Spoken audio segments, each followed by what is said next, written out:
Selamat pagi Bapak Ibu, adik kakak dimanapun berada. Topik kita hari ini sesuai dengan permintaan dari MIPI adalah berkaitan dengan konsep kemiskinan BPS. Dan selain saya membahas itu juga, saya coba mengupas beberapa konsep alternatif. Kemudian kita juga akan lihat case study sedikit di NTT. Kita tahu NTT adalah salah satu provinsi termiskin di Indonesia.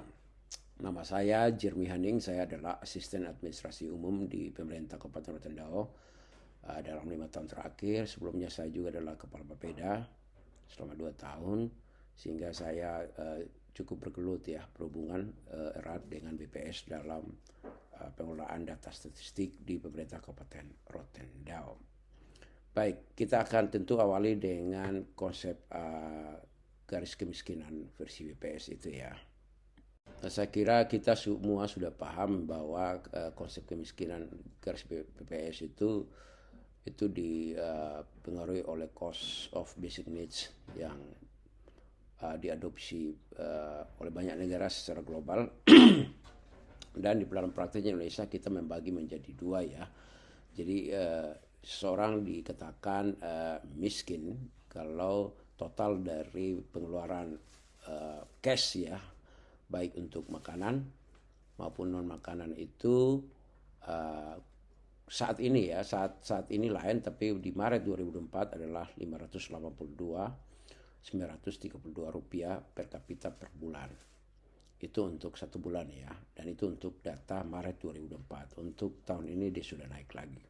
Nah, di dalamnya itu kita ada minuman dan makanan. Nilainya itu sekitar 2100 kilokalori untuk 52 jenis makanan. Kemudian untuk non makanan ada 47 sampai 51 jenis, dibedakan antara kota dan desa. Ya, ini angkanya itu sekitar 74 ya, untuk makanan itu 74,44 dan minuman ya. Kemudian untuk non makanan itu 149,26 atau sekitar 25,50%. Jadi non makanan sepertiga lah dari total garis kemiskinan yang ditetapkan oleh BPS. Katakanlah kalau ada satu keluarga dengan 5 anggota rumah tangga, saya coba hitung-hitung di sini, itu totalnya itu sebulan itu pengeluaran mereka harus 2.700.000 lebih ya. Dan kita tahu hasilnya itu pada tahun lalu itu sekitar 25,22 juta jiwa atau 9,36 penduduk Indonesia yang masuk kategori miskin. Nah, ini data statistik khusus untuk NTT ya. Kita lihat bahwa pada September 2024 itu garis kemiskinan itu 533.000 lebih ya per kapita per bulan. Komposisinya antara makanan dan non makanan ya, belanja makanan dan non makanan itu sama dengan data nasional ya. Kurang lebih sepertiganya itu untuk belanja non makanan dan 2/3 untuk belanja makanan. Hasilnya itu 11,02 penduduk di NTT itu masih kategori miskin. Kemudian totalnya itu 1,1 juta jiwa. Nah, itu NTT ya. Kalau di Rotendao sendiri ini sebagai daerah 3T ya, daerah paling terselatan, apalagi angka kemiskinan kami itu berada hampir ya 11-12 lah dengan NTT, tapi kami sedikit di atas 20-an persen ya jumlah penduduk miskin pada tahun 2024. Nah, ini NTT ini penting untuk saya angkat karena kondisinya yang sedikit berbeda. Dari peta kita lihat dia berpulau-pulau ya, kepulauan, dan dia jauh di ujung Indonesia bagian selatan ya. Itu alasan saya untuk mencoba mengangkat itu, dan juga karena saya paham kondisi kemiskinan di NTT. Nah, kita melihat ya sering banyak kritik terhadap konsep kemiskinan BPS. Dan karena itu saya mencoba untuk mengriset kenapa ya itu walaupun dikritik sana sini, itu BPS memakai itu. Nah, kalau kita lihat Bapak Ibu, saya pikir asumsi ataupun argumentasi pertama itu adalah bahwa apa yang dihitung BPS itu adalah yang mendasar. cost of basic needs ya, yang tadi kita sudah uraikan komponennya. Jadi memang itu adalah yang paling mendasar yang coba di cover oleh BPS, walaupun dalam prakteknya itu jumlah atau angka 533, 944 khusus untuk NTT misalnya itu banyak yang mengatakan itu sangat kecil, susah untuk hidup kalau dengan, walaupun itu pada desil terendah sekalipun ya. Nah, pendekatan cash ini juga dilakukan di banyak negara ya, banyak studi yang coba untuk menghitung hanya berdasarkan cash ya, pengeluaran cash bukan pendapatan ataupun jaringan sosial lainnya yang mendukung kehidupan seseorang. Itu di Kanada ada studi juga mirip dengan di Kenya, yaitu berupa transfer tunai ya, yang sekarang mungkin dikenal dengan universal basic income. Jadi kepada penduduk miskin itu diberi transfer tunai setiap bulan tanpa syarat. Ada asumsi bahwa orang miskin itu kalau tidak ada string attached, tidak ada persyaratan, maka mereka berpikir lebih rasional. Mereka punya kepemilikan atas uang atau transfer dana cash yang diberikan, sehingga mereka bisa mengelolanya lebih rasional, tidak ada tekanan, tidak ada upaya untuk menyalahgunakan transfer itu karena ada kepemilikan. Dan hasilnya itu Bapak Ibu ada peningkatan banyak sekali ya, baik dalam kesehatan maupun pendidikan. Jadi ada kepercayaan, ada hubungan antara transfer cash dan dampaknya itu. Nah, Jeffrey Sachs juga kita tahu ini salah satu arsitek MDGs ya, SDGs saat ini kita kenal. Dia juga mengkampanyekan pemberian ikan kepada orang miskin sebelum kita beri kail. Jadi kalau kita melihat bahwa konsep BPS itu sangat sempit, nah ini sebetulnya bukan sempit tapi mendasar, dan itu juga yang dikampanyekan oleh beberapa negara yang telah sukses membuktikan bahwa pendekatan cash pun bisa untuk berdampak kepada kehidupan yang lebih baik ya. Nah, selain itu juga kita tahu bahwa dengan pendekatan cash itu kita pelaksanaannya sangat mudah ya. Kita tidak perlu menghitung yang rumit-rumit, cukup dengan menghitung pengeluaran. Jadi sangat sederhana, gampang diukur siapa yang dapat berapa rupiah, ya kan, selama berapa lama. Kemudian juga kita bisa melakukan bisa mengikuti ya perbandingan dari waktu ke waktu, karena ini sudah diterapkan sudah bertahun-tahun, sehingga perubahannya seperti apa kita bisa mengikuti. Demikian juga ada perlakuan berbeda antar daerah dengan argumentasi tertentu menurut BPS tentunya. Nah, terlepas dari beberapa studi atau riset sebelumnya yang mendukung pendekatan BPS, kita juga lihat ya bahwa ada banyak kritik. Saya coba identifikasi misalnya bahwa BPS mereduksi kemiskinan itu hanya semacam uang, variabel moneter ya, dan bahkan bukan moneter menyeluruh, tapi hanya pada pengeluaran, bukan juga pendapatan, ya tidak dihitung itu secara utuh. Kemudian juga aspek lain seperti kelembagaan atau institusi lokal yang mendukung kehidupan seseorang untuk tidak miskin atau untuk memenuhi kebutuhan hidupnya yang tadi makanan maupun non makanan, itu juga tidak diukur, tidak dilihat. Mungkin juga aspek kebudayaan. Lalu juga misalnya kemiskinan struktural ya. Lalu juga ada rentan ya, kerentanan bias kota desa kan tadi sudah disampaikan. Untuk kebutuhan non makanan memang ada perbedaan ya. Jumlah jenis non makanan di kota itu ada 51, sementara kalau di desa itu BPS mencatat ada 47 jenis. Walaupun demikian tetap dilihat bahwa ada bias antara kota dan desa. Misalnya kalau di kota itu kan tidak ada kebun misalnya, tidak ada laut, tapi tidak semua kota ada laut. Yang pasti kebudayaan, budaya gotong royong juga sudah berbeda. Kemudian juga aspek eksternal ya, itu juga tidak terlalu dilihat ya, dampak misalnya inflasi, dampak dari pengiriman barang dan jasa antar pulau, terutama kalau di NTT yang berpengaruh terhadap daya beli, berpengaruh terhadap harga dan tentu terhadap daya beli, ya. Itu mempengaruhi semua, dan itu kadang seasonal, ya, dia terjadi hampir setiap tahun, dan itu tidak masuk dalam hitung-hitungannya BPS. Baik Bapak Ibu, jadi mari kita lihat kritik-kritik ini bagaimana aplikasinya dalam dua keluarga yang saya sebut, keluarga Meko dan keluarga Meok, ya. Keluarga Meko itu dikategorikan miskin oleh BPS, keluarga Meok itu tidak miskin. Keluarga Meko itu tinggal di pedesaan, keluarga Meok tinggal di perkotaan. Kita lihat, ya, pendapatan pengeluaran rata-rata keluarga Meko itu adalah 320 per kapita, berarti di bawah garis kemiskinan, ya, 500 lebih tadi.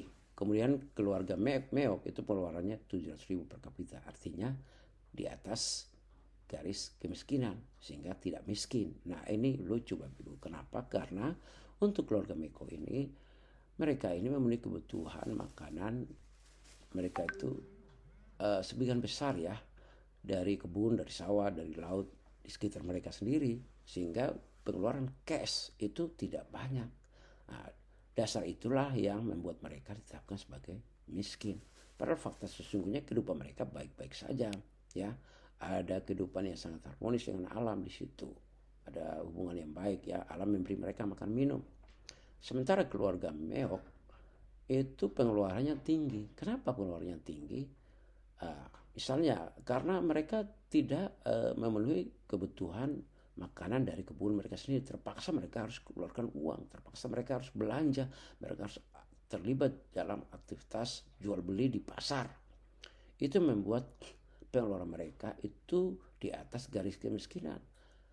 Padahal pengeluaran mereka itu bisa jadi diperoleh dari pinjaman, dari bank atau dari tetangga atau dari saudara, ya. Jadi sesungguhnya mereka itu miskin. Ada kasus lain lagi, misalnya pengeluaran mereka juga bisa tinggi karena inflasi, sehingga uang yang harus dikeluarkan untuk memenuhi kebutuhan mereka itu menjadi lebih tinggi. Jadi mereka mengeluarkan uang yang banyak untuk kualitas barang, kualitas dan kualitas barang dan jasa yang sama. Bukan dengan mengeluarkan uang lebih banyak, mereka memperoleh lebih banyak barang dan jasa. Itu terjadi karena inflasi misalnya. Ataupun misalnya listrik. Mereka mengeluarkan lebih banyak karena biaya listrik meningkat. Sehingga awalnya itu pengeluaran mereka di bawah garis kemiskinan, katakanlah yang tadi 500.000 lebih tadi per kapita, terpaksa dengan mencari pinjaman mereka memenuhi kebutuhan, sehingga kebutuhan mereka naik di atas garis kemiskinan, sehingga kini kita kategorikan mereka BPS, ya, sebagai miskin. Inilah beberapa ilusi kemiskinan, ya, yang kita bisa gali dari konsep kemiskinan BPS ini, Bapak Ibu. Bapak Ibu, kalau kita bandingkan konsep kemiskinan BPS kita dengan Purchasing Power Parity atau P3 versi Bank Dunia, maka kita melihat bahwa garis kemiskinan kita itu jauh, ya, sangat rendah. Karena di tahun 2024 dengan pengeluaran per kapita 500.000 lebih, itu setara dengan 1.700.000 lebih versi Bank Dunia. Artinya yang ditetapkan oleh BPS itu terlalu rendah, ya. Apa demikian? Nah, mari kita lihat, ya, kenapa bisa jadi perbedaan begitu. Dasarnya itu jadi semacam yang menjadi patokan atau kurs untuk membandingkan kedua konsep ini. Kita ambil contoh harga pisang misalnya. Jadi harga kebutuhan makanan maupun non makanan. Di Amerika misalnya itu dengan kebutuhan kalori 2.100 per hari, itu taruhlah kita bisa dapat dari satu pisang, ya, atau beberapa pisang lah, seharga $1. Sementara untuk kebutuhan kalori yang sama, kita hanya cukup mengeluarkan rupiah 500, ya. Jadi itu yang kemudian menjadi dasar untuk menentukan nilai P3 yang disetarakan, ya, dengan 0,002 per rupiah. Itu jadi ada perbedaan di dalam angka pengeluaran cash, tetapi barang dan jasa yang diperoleh dianggap sama atau paling tidak memenuhi cost of basic needs ya, untuk makanan maupun non makanan. Itu dasarnya Bapak Ibu. Nah ternyata data ataupun nilai garis kemiskinan kan dia berubah dari waktu ke waktu, termasuk dengan P3-nya Bank Dunia. Sehingga kita lihat ya pada tahun ini, Maret 2025 ini, jumlah orang miskin versi Bank Dunia itu hampir 200 juta jiwa. Nah itu didasarkan pada fakta Indonesia, ekonomi Indonesia yang sudah masuk kelompok upper middle income country ya,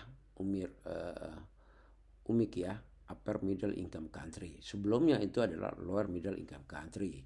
Jadi saat ini garis kemiskinan versi Bank Dunia itu adalah 8,3 dolar per hari ya, atau sekitar 1,5 juta rupiah lebih, sehingga sekitar 68,3% penduduk Indonesia masuk kategori miskin.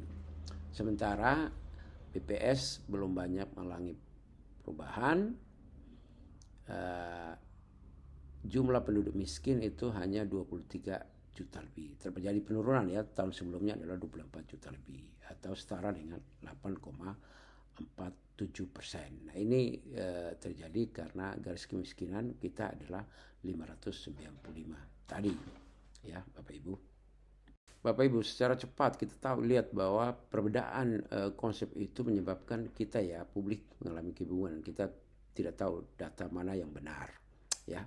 Sejak tahun lalu saat Bank Dunia merilis data kemiskinan terbaru, itu ada gejolak publik ya, karena kita sadar bahwa ternyata kita sebetulnya sangat amat miskin dibandingkan dengan kondisi yang kita pahami lewat data BPS. Tetapi juga dengan pendekatan BPS itu sangat menolong kita dalam menetapkan warga yang berhak menerima bantuan sosial, walaupun memang ada kemungkinan, dan ini memang itu terjadi, bahwa mereka yang sedikit pengeluarannya sedikit di atas garis kemiskinan itu rentan sekali ya untuk jatuh miskin, tapi mereka terabaikan. Hal lain adalah dampaknya adalah terlihat sekali ya bahwa pemerintah sukses dalam mengelola menurunkan angka kemiskinan ya, jadi dianggap rejim yang berkuasa itu sukses. Nah juga dampak lainnya adalah dalam pencapaian SDGs tentunya. Kalau kita pakai versi BPS maka kita jauh tertinggal ya, dan itu artinya kita tidak terlalu serius terhadap komitmen global. Jadi pada level nasional kita sukses, tetapi pada level global dianggap tidak sukses. Nah juga perbedaan konsep ini kemudian susah kita membandingkan capaian ataupun kinerja kemiskinan misalnya antar negara ya. Sesungguhnya di Indonesia kemiskinan mungkin sudah rendah dibandingkan Vietnam, katakanlah demikian. Tetapi karena pengukuran yang berbeda ya, bisa jadi dengan versi Bank Dunia maka kita justru terlihat jauh lebih tinggi ya. Itu dampaknya.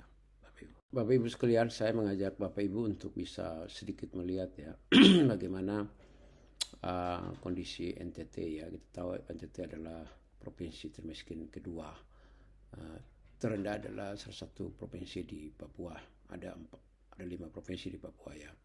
Yang pertama, NTT sebagai daerah kepulauan itu memang kesulitan ya dalam hal transportasi, dan itu juga kondisi iklim yang sangat tidak bagus ya, berubah-ubah terus, kemudian rawan terhadap inflasi dan bencana.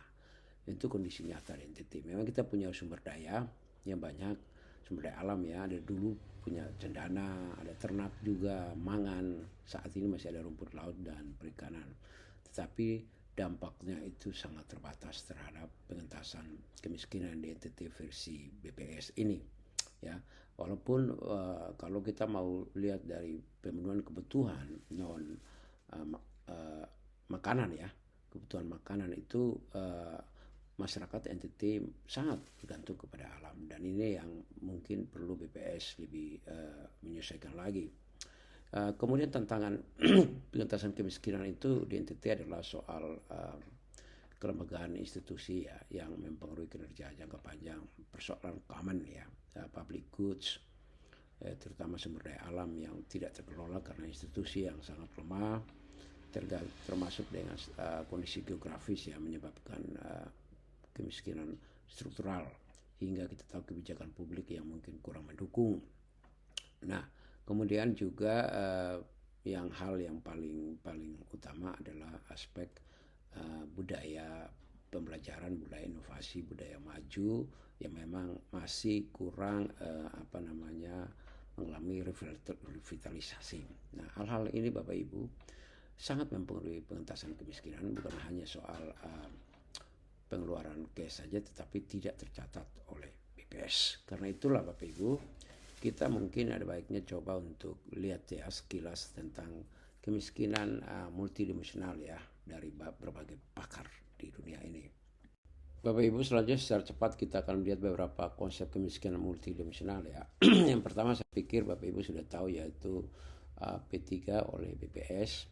Nah, ini oleh Bank Dunia, ya. Saya pikir ini sangat penting kita adopsi karena kalau dengan BPS saja, maka mereka yang rentan miskin itu sulit kita identifikasi.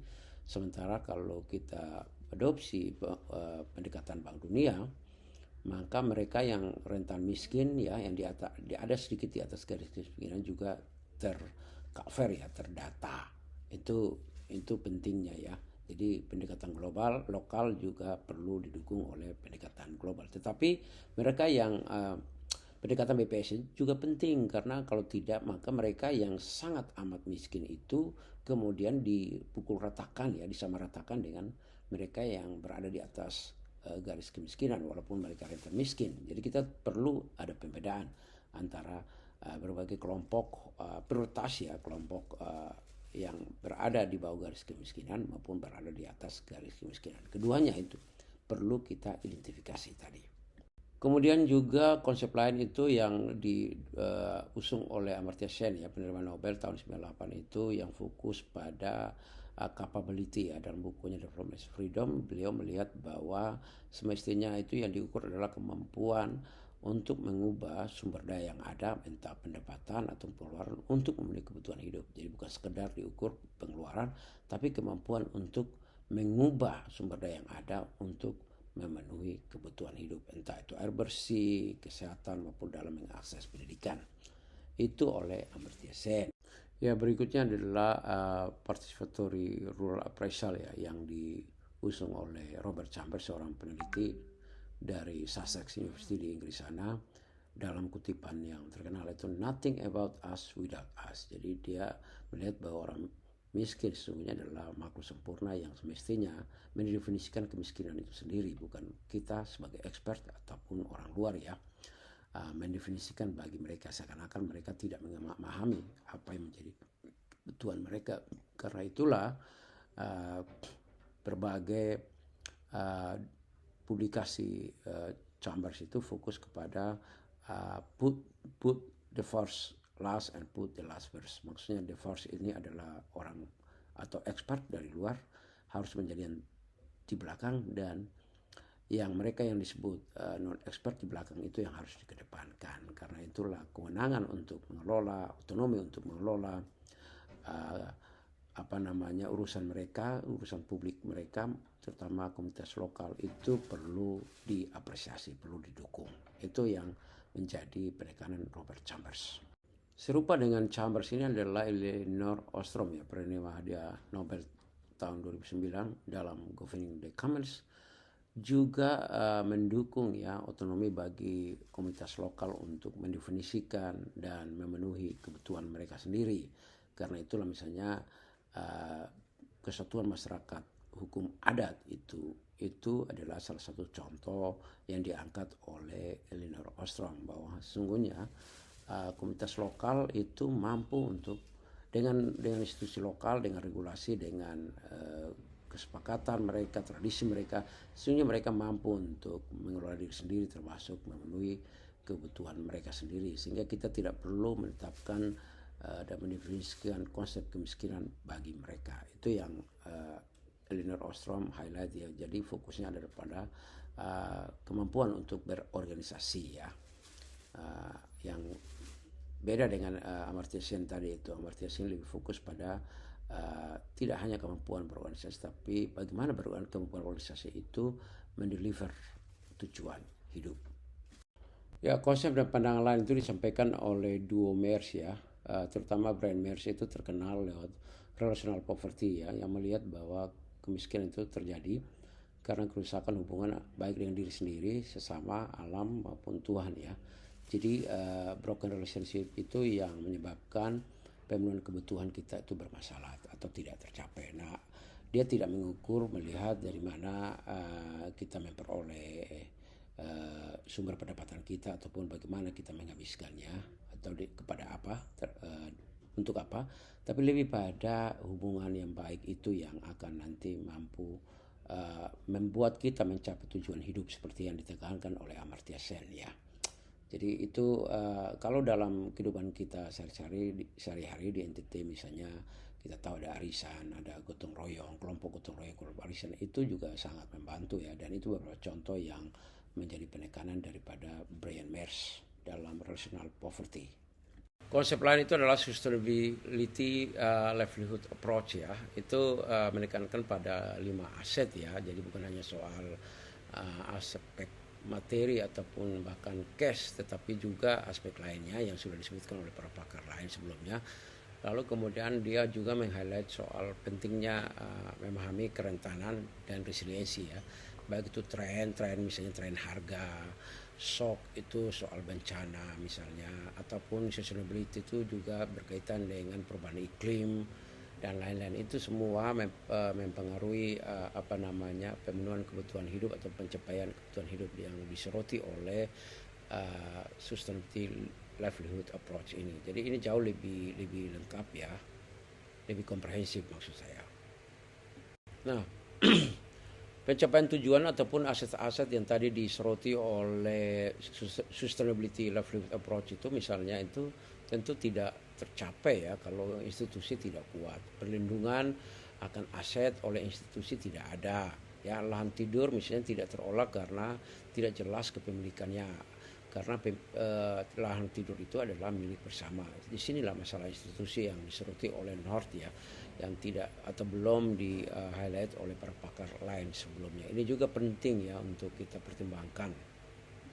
Kemudian yang tidak kalah komprehensif itu adalah MPI ya, Multidimensional Poverty Index ini yang dikembangkan oleh Alkire dan Foster yang mengukur kemiskinan dari berbagai aspek ya. Dan ini sudah mewakili berbagai aspek yang disoroti oleh para pakar lain sebelumnya. Jadi bukan hanya soal memenuhi kebutuhan makan misalnya, tetapi apakah makan itu bergizi tidak, dia bisa membuat kita bebas dari stunting tidak misalnya, bisa membuat kita kuat untuk jalan kaki ke sekolah, atau alokasi uang itulah tepat tidak sehingga bisa memenuhi kebutuhan pendidikan dan kesehatan anak-anak. Itu contoh ya. Jadi tidak hanya semata soal jumlah pengeluaran cash yang dihabiskan dalam setiap bulan. Ini juga sangat penting untuk kita pahami. Jadi setelah kita melihat beberapa pendekatan multidimensional terhadap kemiskinan tadi, maka pertanyaan yang kita perlu jawab itu apakah masih relevan? Tentu jawabannya tetap relevan karena kesederhanaan tadi. Hanya banyak aspek yang gagal di highlight, disoroti dalam konsep kemiskinan BPS. Dan terutama kalau di NTT misalnya itu dengan pola kehidupan atau pertanian yang subsisten, yang tergantung cuaca, tergantung musim, kemudian juga tapi modal sosial yang sangat kuat di beberapa daerah, bahkan tapi di tempat lain ada yang sangat lemah, pencurian yang sangat tinggi, Dan budaya tolong menolong, gotong royong yang kuat itu juga perlu juga diinkorporasi atau dimasukkan dalam suatu model yang lebih sempurna ya, lebih komprehensif, lebih lengkap. Itu tantangan ya khusus yang kita perlu adopsi tanpa melepaskan konsep dasar basic cost of need tadi oleh BPS. Sehingga perlu kita lahirkan konsep baru yang lebih komprehensif, yang multidimensional tadi, yang memasukkan semua pendekatan yang tadi sudah disebut, mulai dari monetary approach, itu basic sekali, capability approach yang diangkat oleh Amartya Sen, Kamen dan tata kelola oleh Ostrom, demikian juga MERS dengan rational poverty, dan termasuk di dalamnya adalah sustainability livelihood approach yang menekankan pada 5 jenis aset dan 3 jenis kerentanan dan resiliensi ya, sehingga konsep baru yang kita lahirkan itu lebih komprehensif, lebih adil, lebih mewakili semua hierarki, semua level masyarakat ya, sehingga tidak ada yang tertinggal, tidak ada yang diperlakukan dengan tidak adil karena tidak masuk dalam kategori miskin, walaupun dia masuk dalam kategori misalnya rentan miskin ya.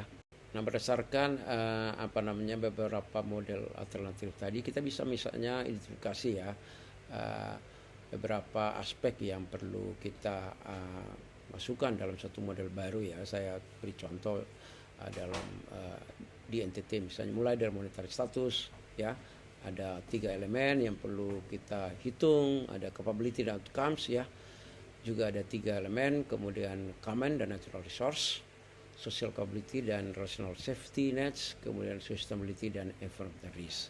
Ya, paling tidak ada 5 aspek yang perlu kita pertimbangkan kalau kita mau melahirkan model baru yang lebih sempurna, lebih komprehensif, lebih integratif, dan terutama mewakili, sehingga menjamin keadilan, menjamin bahwa tidak ada hal yang terlewatkan atau terlupakan dalam kita menghitung dan terutama dalam meluncurkan program untuk mendukung masyarakat yang kita kategori sebagai orang miskin.